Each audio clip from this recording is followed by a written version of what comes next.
director, and our favorite Time Lord, Matt Smith.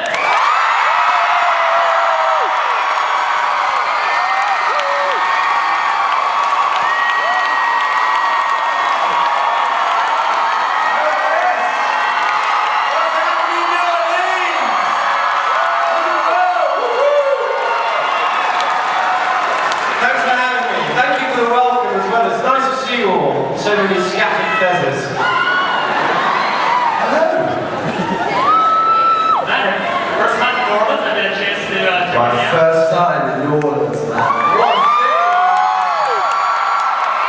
Kidding me? You guys are spoiled. I'm like, what? They live here? This is where they live? It's brilliant. I love it. Okay, let's jump right into it. Let's jump right into it. Seeing how this is all about time travel, take us back.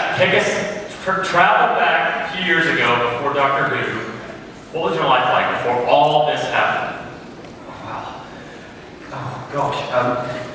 Well, it was different.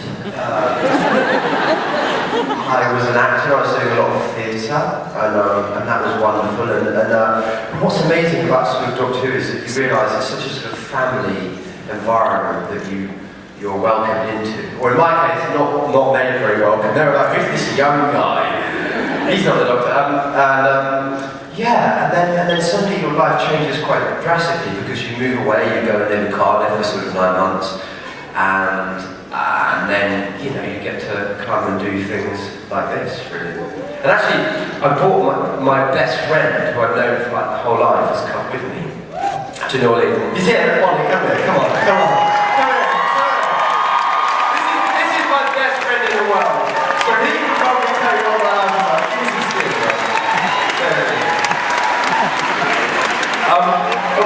But we still hang out. So ultimately, my point is, my life is exactly the same, apart from, going to work on Doctor Who. Does that make any sense? Before we get to fan questions, we had a monumental episode during Christmas, and it was your departure, which made everyone in this room extremely sad. But as you look back now and looking at the past few years, what are your thoughts? Like, where's your mind at? How do you just describe this epic journey of the past few years? God, it's so hard, really. I mean, I saw Stephen the other night because I was in a play, and he came to see the play, and we were just sort of catching up, and he'd been hanging out with Karen because she's in LA, and just sort of like we just have so many wonderful memories of different Comic-Cons and of being part of that show and of this sort of family environment where you really feel like it is a shared culture, a shared world, and I just feel, I don't know, I look back and I feel very proud and very, just pleased that I got to play that guy as well. He's the dude. You didn't just have large shoes to fill, you had like 10 large pairs of shoes to fill. Yeah, so yeah. Was it what you expected as you began that role and as you concluded it? Wow, I mean, I was so nervous, because David was such a fantastic doctor.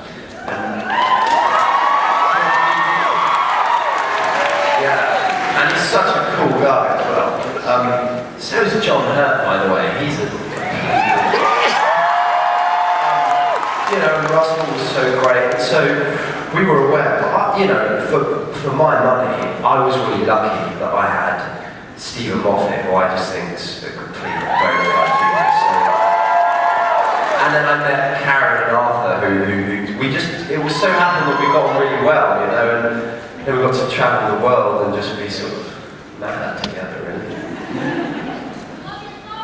Thank you. I love socks. I'm a fan of white socks. They're my one flourish a day. We had a gal, I can't even see the mic. Where's the mic over on this side? I'm sorry, let's see. Okay, she's been waiting and standing at that microphone for like 2 hours. No, really? Person. So, please, what's your name? Sarah? Go ahead. Hi, Sarah. Oh, no, it's We're not. going to give you a moment over here. Yeah, give you a moment? Right now. Matt, it's really me. It's really me. Yeah, okay. I'd like to know, what's the scariest episode you've ever filmed?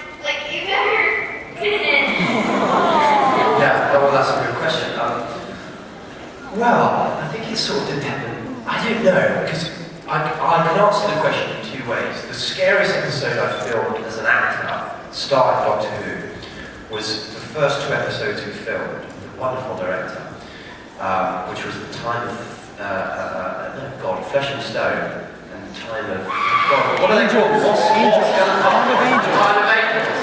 I knew that, I was just testing if you actually and you do, so bravo, well done. Fezes are real. They're in the show, you know, Fezes. And as an actor, I was deeply petrified. And then actually, I think, in terms of, I think the scariest monster for me is the angel. And so therefore, I think maybe that, and I thought there was some really scary monster stuff in, it's episode 1, season 2, Day of the, oh god, there's astronauts. Stay in the moon! The Impossible Astronauts. Again, testing if you knew you did. The next test, there's 3 tests this evening. You're going to pass this flying color. Yeah, they are. Yeah, what's your scariest episode? For me, it's the astronauts too, because Yeah. well, it's the Statue of Liberty when it turned into this giant weeping angel. Yeah, that was cool. See, that's Stephen's brilliant mind, you know. Cool. Thank you. Thank you, sir. No, here. Yes.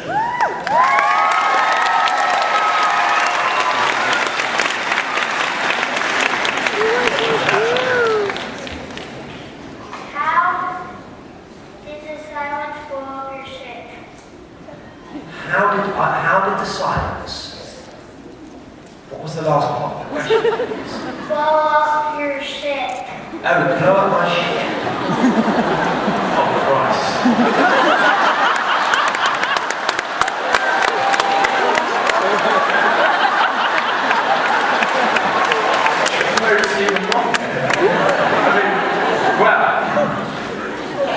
Basically, yeah. Well, are you referring to episode 13, season 1, which is basically what it all came back to, because they were then part. What happened was? Are you taking it? Can I have a copy? Spoiler, you don't Sure. give it away. Yeah. Give me your email. And who knows what's going to happen with Peter's Doctor Who? Maybe they'll come back, but I don't want to give too much away. No. Basically, they were working as some sort of cruel cult.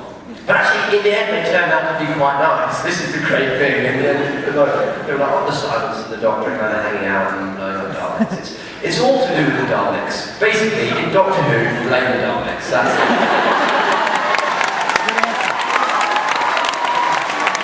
Worst answer by a doctor ever. Yes, please. Hi, Matt. Thank you so much for coming. I'm sure we're all very excited. Thank you for having me. Thank you.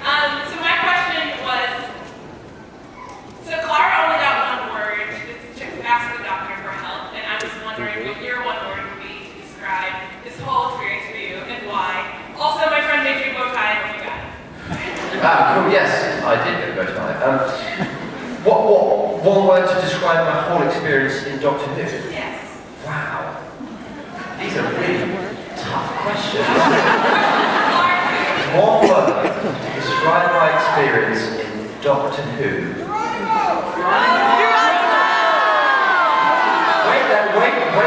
Wait. This is a word born of Latin and of Time Lord. Geronimo Splendidus.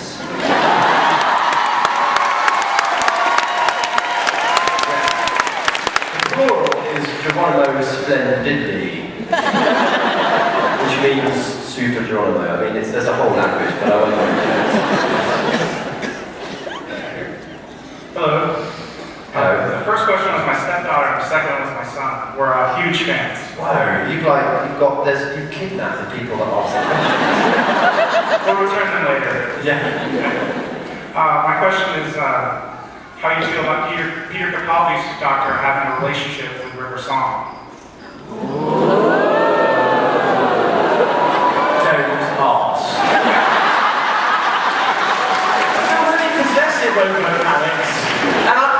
listen, I said this to Steve and I was like, listen, I thought, just not Alex. Anyone, but don't give him Riddler. You know, but Peter is the doctor now, and you know the doctor rules. And hey, it's what can I do? What can I do apart from watch and be like, people used to turn up in fezzes. Yeah, I don't know really. I think it's an exciting journey, and I think that Stephen will be planning things that are going to unfold over years, and I think he'll reinvent sort of the folklore, and it will be Peter's folklore. But I'm really proud of the fact that Alex was part of Number 11's life, my wife. Yeah.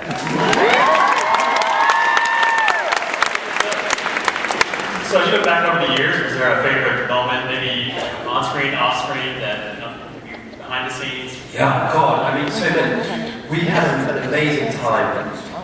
When me, Karen, and Arthur, and Stephen, the executive producers, we came over to America for the first time, and we did a screening in the East Village in New York, and we sort of thought like no one would turn up, and we went, holy mother of Joseph, what the Americans like Doctor Who.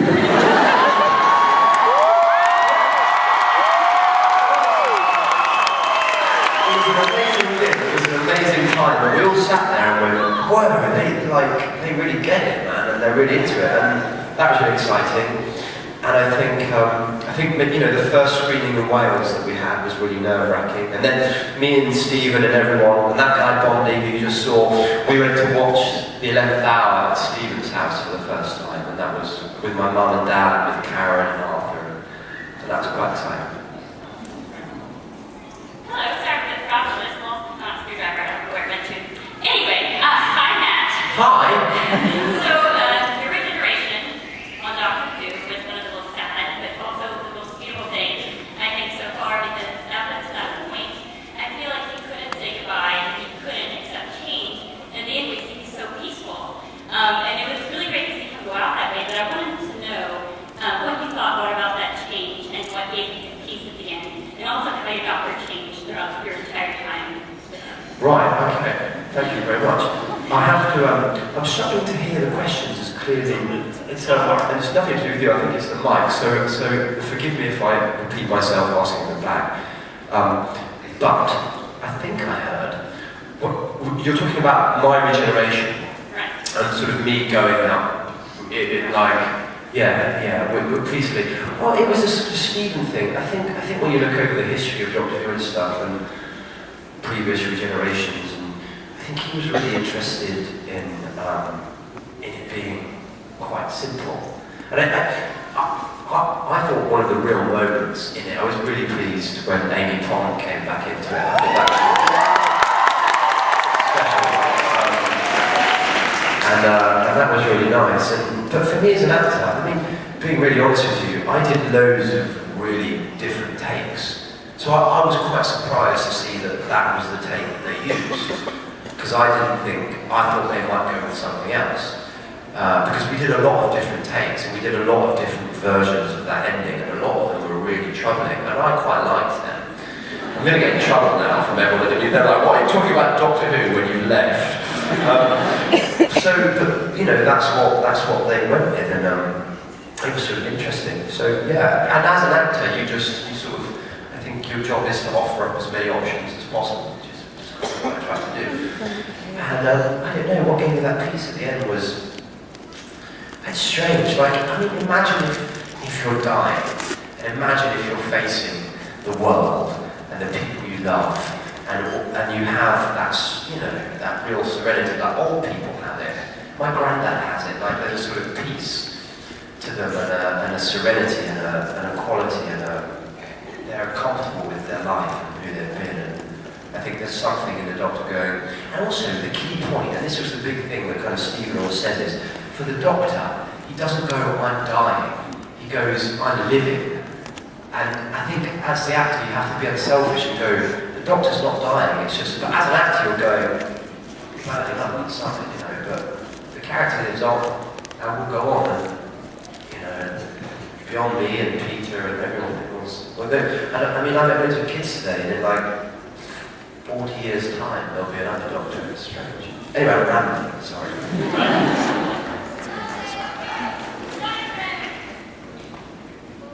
there anything in the world you would give Doctor Who up to have? Ooh.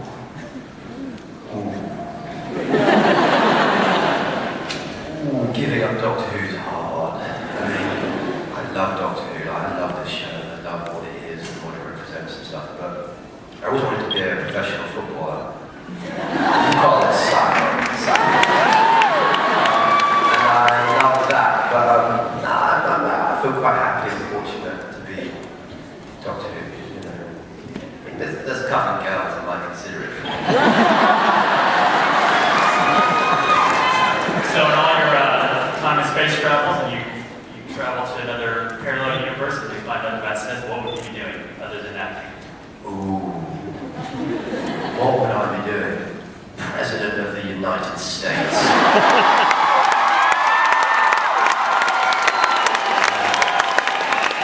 Free healthcare for everyone. I don't know, no. I'd probably be, I quite like directing. I think that's quite fun. And I quite like the idea of exploring that. Would it be, interesting to do something really brilliant, like, I don't know, be a dolphin or something? Or be a killer whale. They can travel around in pods, no one else can eat them, they look cool.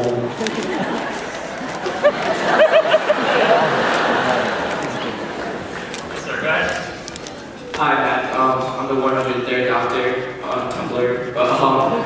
So my question is, what number Doctor is Capaldi?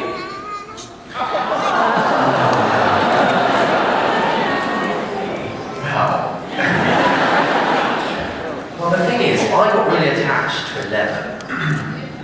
And then obviously, for my money, he's 12. Because I like being 11, because I like the number 11. But then, there's a whole lot of Doctor Who science that might suggest otherwise. Because of Johnny Hurt, the other Doctor. But for me, I think number 12. What do you think? With John, and if you count 10 to, You think 13? yeah, 13. Yeah, I know. This is the thing, isn't it? I mean, technically, if we're obeying the actual science of Doctor Who, he is 13. That means I'm giving up 11, which speaking of all 12 Doctors and 50 years celebrating the 50th anniversary, we talked about this in our earlier fan panel about what's Doctor Who's contribution to 50 years of pop culture? As you look back over time and space, and as historians look back, what do you think will be Doctor Who's contribution? Well, that is a really good question. I mean, I think it's really massive, actually. I mean, particularly in Britain. Because I think, even if you have never watched the show in England, you know what the word Dalek represents. You know what that blue police phone box. You know what story it's from. And you know if someone says, there's a sort of culture, you're sort of born into the fabric of you. And actually, I tell you what, this is what's been really interesting about this convention. Of all the conventions I've done in the US, I've seen the most young people here. And I think that is really encouraging because I heard that it was on BBC America early in the morning, which I'm really pleased about because I really believe that Doctor Who is for all generations. And in America, it seems more like it's a cult adult show, and it's nice to see more and more kids getting involved because it's good to scare them when they're 6.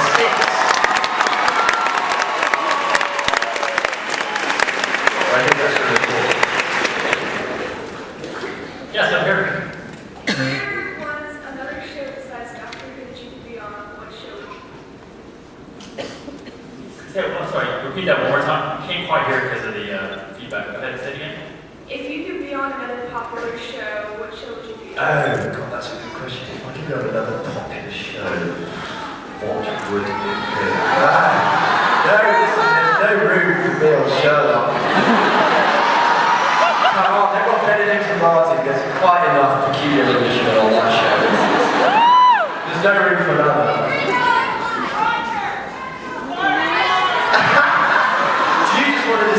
called me. I'm happy. Dion. We do a, check out a reality show. How about that? Let's do a reality show on that. Oh no. No, I'd be awful. I'd be terrible on a reality show. I'm really moody. I'm terrible in the mornings. When my football team loses, I get massively grumpy. You'd hate me, really. I really like, it's probably a really pop industry. I thought Breaking Bad was phenomenal. And just to be in a room with Heisenberg, or just, you know, all that kind of Aaron Troy would be very exciting. I love The Walking Dead. I think that's really cool.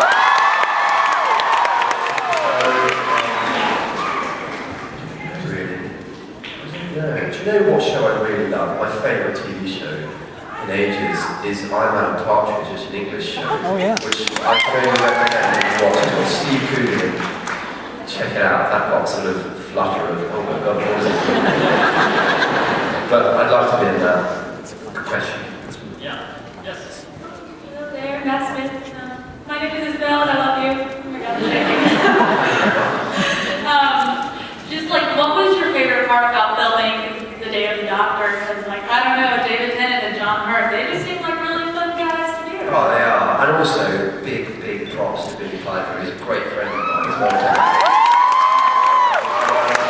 Generous, he's still, I mean, do you know what? The most amazing thing about that is that you knew you were doing something really historic. You sort of knew it was a real moment in the history of the show. I feel like we did okay with it because we were all really nervous because we know that our fans of Doctor Who have high standards. And we wanted to get it right. And, yeah, it was just exciting. And then seeing Tom, I got to do a scene with Tom Baker. That was really special. He's cool. He's totally like what you'd expect him to be.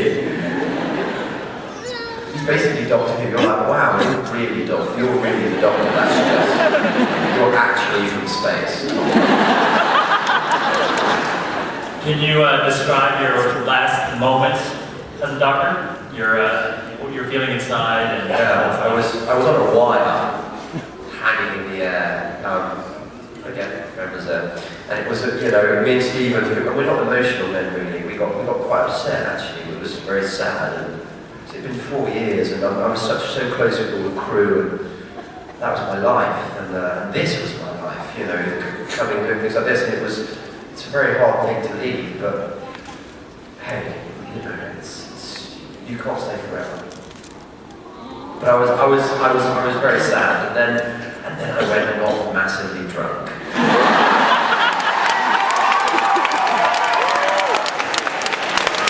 Now, all the children in the room, don't do that until you're over the age of 21. If you ever come to London, do it at 18 and don't tell your parents.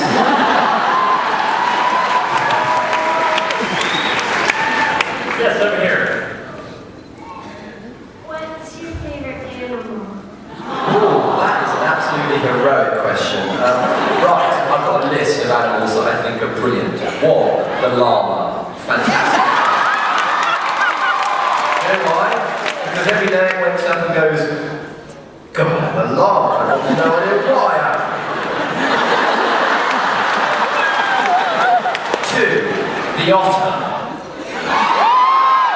Fantastic animal. Three, the badger. Classic animal. And four, the golden eagle, because solitary and can fly around and it is really high and yeah. And if we're going to pick a top five,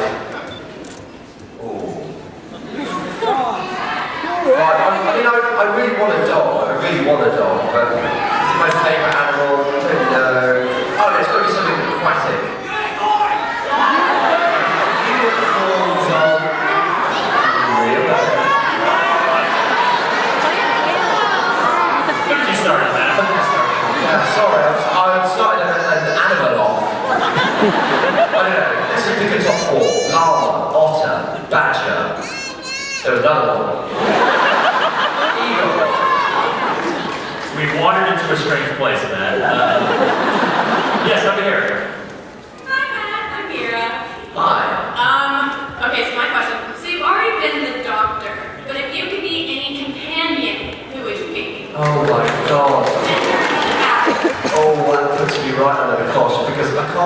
with Karen or Jenna. Then we get to the meal. No, we don't want to do that. Who would I be? Right, that's a good question. Rory! Rory! He dies all the time. He can't run in a straight line. He looks like Arthur. I just want to kiss him. I'm not Rory. No.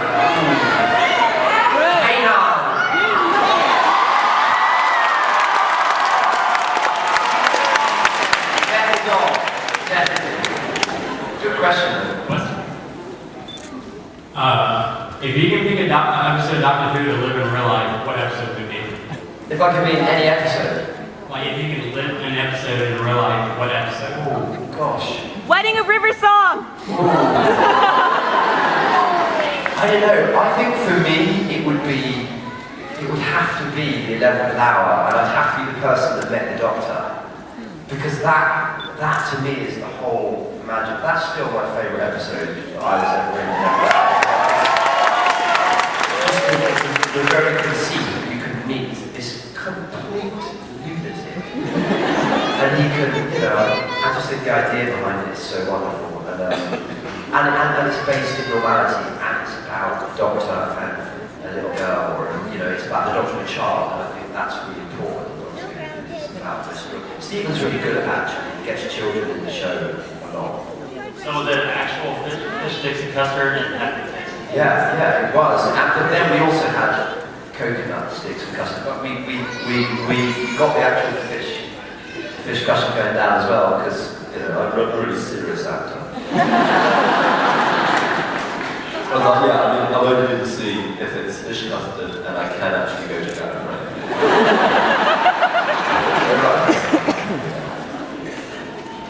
Yes. Taking on a show that's been on for 50 years now, and being the main character, being the one person that holds it all up, how do you deal with that much stress? I tell you what to do. You lie in bed like this, and you go, please don't be the one who breaks Doctor Who.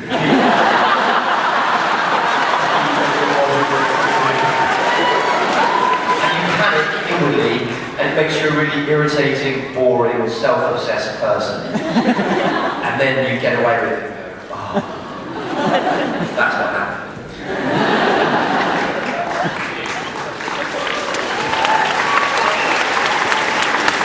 I know that we're talking about more the funny, humorous bits, but just as an actor, how do you feel like you've evolved? And how's your craft changed over the years? I think I've got much better at acting on the film, and I always wanted, which is why the costumes sort of changed and evolved, because I always wanted the character to feel like it was going on a journey. And I hope over the 3 sort of seasons you go and see him grow up a bit and deal with more and get a bit more troubled and a bit more moody and a bit more angry and then a bit more silly and a bit. I hope there's a variation through the years over the seasons, and I just try to sort of be as inventive as possible.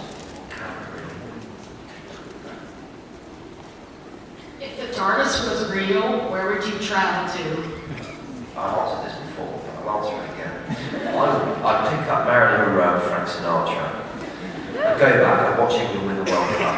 I'd go check out some dinosaurs. I'd come here and say, hey guys, what's going on? Keep watching Doctor Who. I'd get back in, go find some aliens in the future just to check it out and win. And then I'd probably go to a club. Have a Sunday road. Where would you go?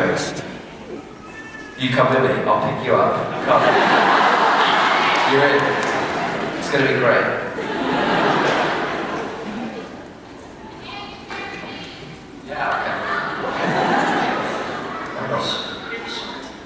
Hey Matt, I'm Carolyn. Hi. You have been an integral part of Doctor Who for the last 4 years, and you've absolutely left your mark, and you will be sorely, sorely missed. Thank you. Thank you.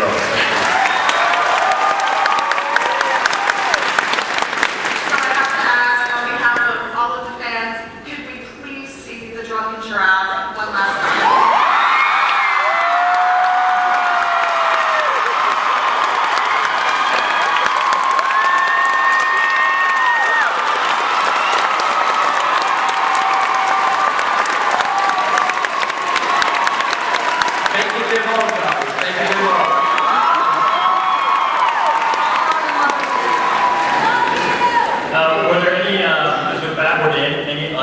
unexplored stories that you thought, hey, I wish we did this, but it just never happened? Yeah, I always really wanted to do a whole episode set underwater. It'd be really expensive because you go in and obviously you won't get to find places with like huge sea monsters and it's really expensive.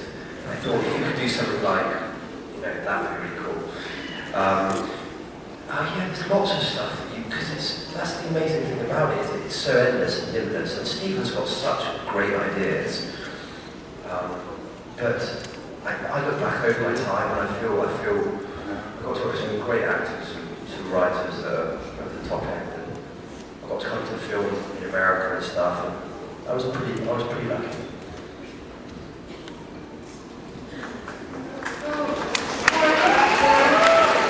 Hi.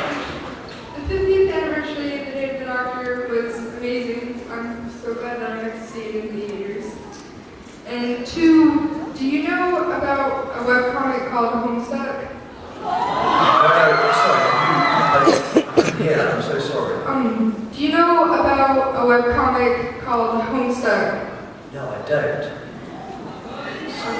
Sorry, but now I do. No, look it up next time. Yeah, no, I will. Who's then?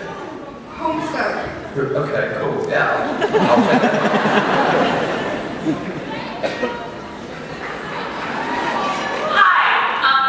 First of all, I hope you enjoyed the journal I wrote for you. But secondly, my question is, Dr. Who has taught me so many important lessons and morals over the past years, even in the classic series. What is the most important lesson or moral to you in Doctor Who? Always make sure you bring a hot chick with you.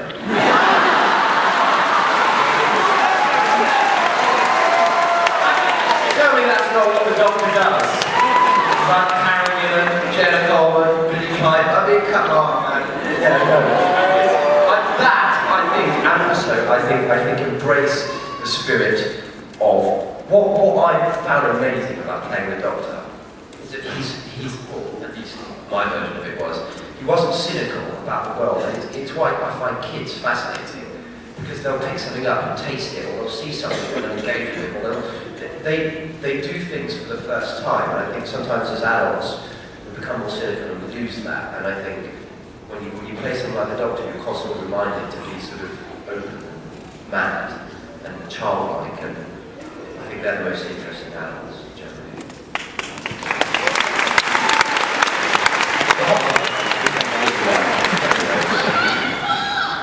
They are cool. I think one of my favorite quotes was, in 900 years of time and space, I never met someone who wasn't. You embody that so much, you just, through your craft, you made everyone look forward, of course, with Bob's writing. But I think that was something that really impacted me. Thank you very much. That is what we had. Cheers. Where were you? We're over here. Yes. Yes, I love you. You have to speak up. I can't quite hear you.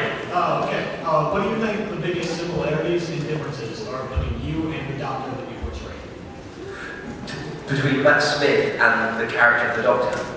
Oh God, I mean, he's way cooler and better.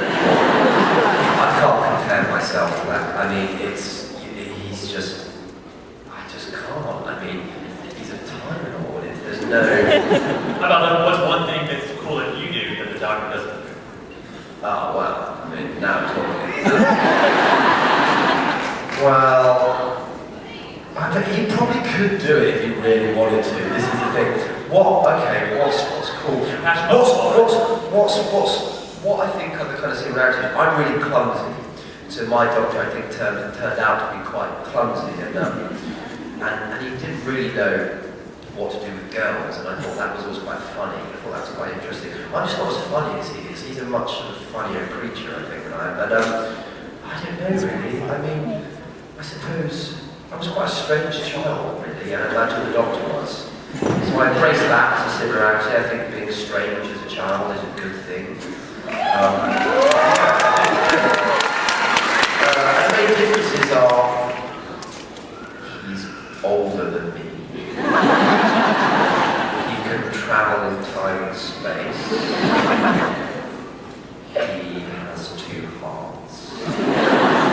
don't know, like, yeah, he's just better than I am, really, but I feel quite close to him. Yeah. We love you. Yeah, well, I don't know, no, but you know what I mean, though, like, when you know that character, you're like, is there a better character? I don't think there is, I think he's the one, I think he's the best.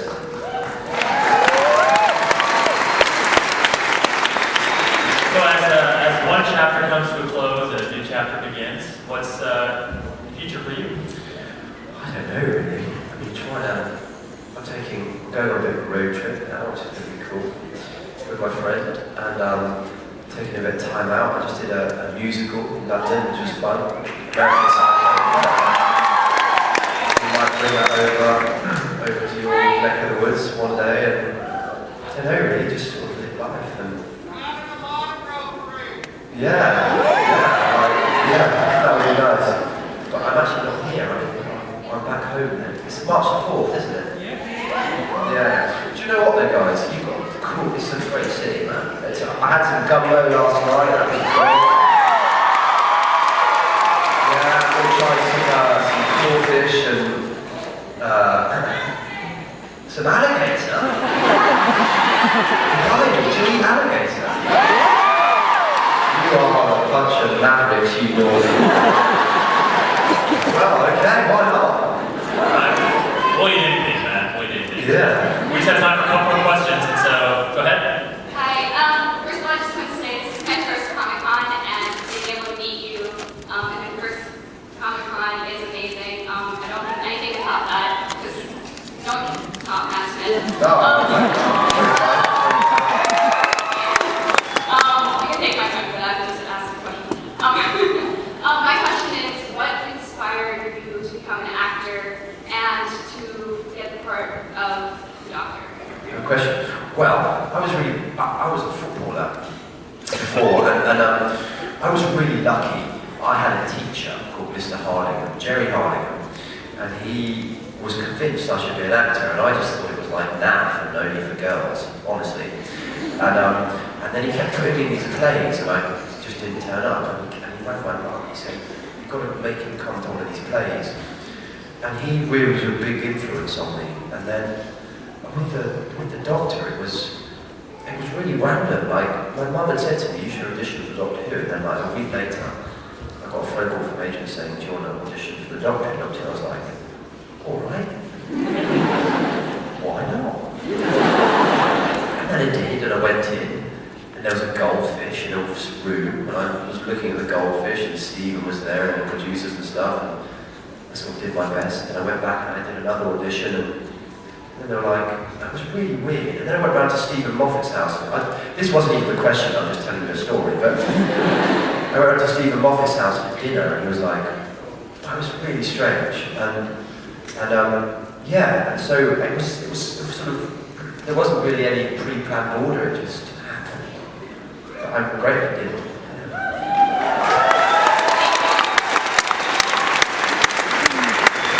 This might be our last question, depending on answers. So it's over here, go ahead. Well, I'm Matt Holloway. If you could go back and change one aspect of your costume, besides the bow tie, of course, what would it be? Sorry, Yeah, first part of that question, one more time. I'm sorry, keep you down this stuff. Thank you. Go ahead, say again. If you could go back and change one aspect of your costume besides the bow tie, what would it be? Oh, change one aspect? Wow, that's a good question. Do you know, like, I've got my whole costume at home, and I'm like, I could never wear this. What the hell am I going to do with this costume? Unless there's an anniversary where I can break it out, which is pretty much what Davey did. I think he just brought it back from his house.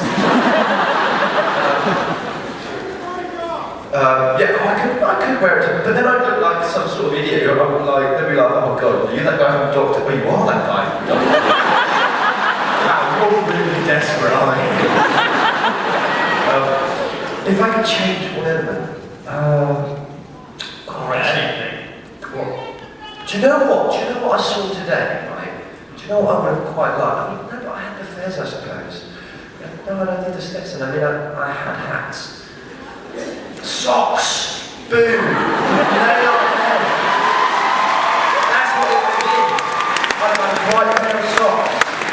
Like TARDIS blue socks or something, I should have actually done. Yeah. No, I love hearing it. We're gonna wrap this up where it's out of control. Putting it blue here. Okay, so for our last question, to our fans, how do your hometown fans compare to American fans when it comes to Doctor Who? And anything last you'd like to say? Well, I think Who is one big worldwide family. That's the great thing about it, you know. So, you guys are wonderfully enthusiastic. Your support. I'm just relieved anyone ever turns up. You know, it's honestly, thank you for having me for 4 years because it's changed, made my life a joyous thing.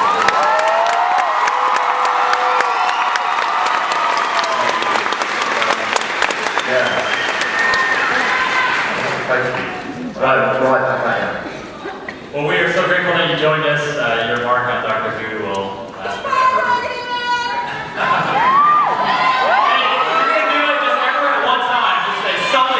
Right now, 1, 2, 3.